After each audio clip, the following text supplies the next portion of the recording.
The secret to getting good at anything is the part every growth hack is designed to help you avoid. There's a part of getting better that's supposed to be slow, but we are outsourcing it to AI.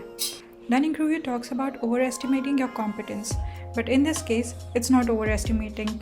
You actually never even find out what your actual competence ceiling is because AI quietly raised the floor without raising you.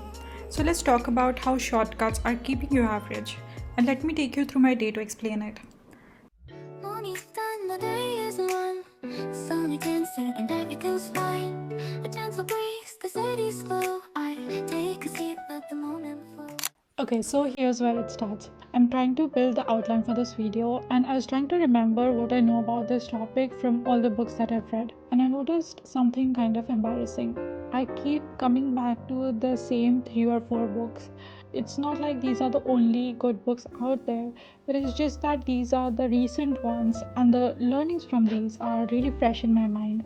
There was a time when I could remember almost everything from Brené Brown's books, but I think now I need to refresh them a bit. I'm very sure that even for this topic, I would have found some really great insights in one of her books. But then another thought also came to my mind that there's a easier version to do this, which is by using AI. I could ask AI to give me a list of books, a list of resources which talks about this topic, and to collect all the learnings from it and give it to me. And that would have definitely made me sound smarter and make me look more well read. But I purposely decided not to do that. I'm going to keep the repeats for now because those repeats are honest. They are my actual level right now. I don't want to be fake about it. And I think this is the step one of all this. Before you fix anything, you have to know exactly where you stand, not where a shortcut could make you look like you stand. Okay, so knowing your level is one thing. The next problem is worse, honestly. But before I get into that, let me actually answer this question: why struggle at all? If AI can get me a good result faster, what's the actual point of doing it the hard way? And here's what I keep landing on: a shortcut gets you a result, it doesn't get you the ability. If I let AI write something for me, I get a good output today, but I didn't get better at writing it. So next time I'll need AI again. The struggle is annoying, sure, but it's also literally the only way my skills will get built. It's not a punishment, it's just the mechanism. And there's a second part to it that's more honest. I can let AI create videos for me and they will be good for sure. But I don't think it will capture me, like my lived experiences, my ideas. It would be something that anyone else could have created as well. Maybe the output will be at par with bigger YouTubers and people who have more experience and more skills, but I wouldn't feel good calling it my work.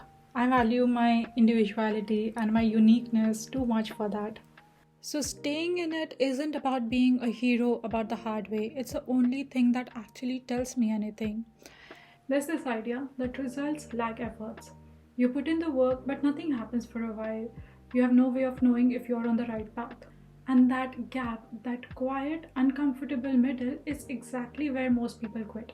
Because a shortcut will give you a result now, but staying in this gap will give you nothing at the moment. I am in that gap right now with the new concept that I'm trying with thinking out loud. And there's not enough feedback yet, there's not even any metrics to depend on. I'm just picking up on whatever little analytics I have from a very small audience and just trying to improve on one small thing at a time. So that's the uncertainty I'm in right now. And honestly, it would have been so much easier to just go back to the previous format that had already started working. But if I go back to the past things or previous versions of me every time new things are getting slow, I wouldn't be able to realize my own full potential. So that's the gap. Knowing your level is not enough. You also have to stay in the in between long enough for it to actually mean something. This is where the character development actually happens. The kind that doesn't feel like anything in the moment, but shows up improvement later every single time. Which brings me to the third part. So I still don't know how to edit and shoot exactly the way I want to. I have the right thoughts, I have the words for it, but I don't know how to exactly capture it in videos with the right audio and with the right editing. That's a skill that I'm still working on. So most nights I'm just watching cinematography videos. I'm just messing with camera settings that keeps making my videos worse every time. And I think there's no montage moment where it clicks. I keep waiting for one and it hasn't come. But I think that might actually be the answer. Moving past average is not a breakthrough, it's more like taking fewer exits. And whenever I feel like I'm just walking through fog and I can't see anything clearly around me, I just compare where I am today with the day I first started. In fact, after I purchased the camera, it was after a month or two that I learned from someone else how to change the lens. Settings, I didn't even bother to change it. I was just shooting with whatever came in the factory setting. That day one is my reference point. And for you as well, whatever journey you're on, I think that's the best reference point to have. It is very important that you keep checking how much progress you've made. But when you take shortcuts, there is no way to track how far you've come. There is no reference point in the back. Shortcuts will give you the general idea about a thing, but nuances, the technicalities where things could actually be made better, things could actually be made more artistic and unique. You'll miss out on all of that if you don't know where it comes from. So, yeah, I don't have a clean ending for this one.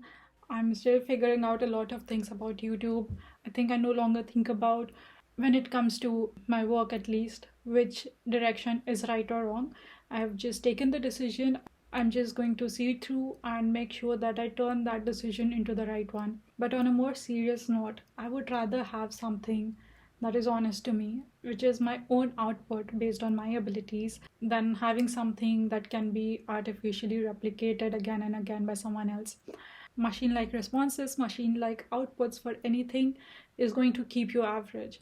To move beyond the average, you have to bring your own imperfections, your own uniqueness into your work. So that was it for this video. I hope you enjoyed this and let me know in the comments if you have any thoughts. I'll see you in the next one. Bye.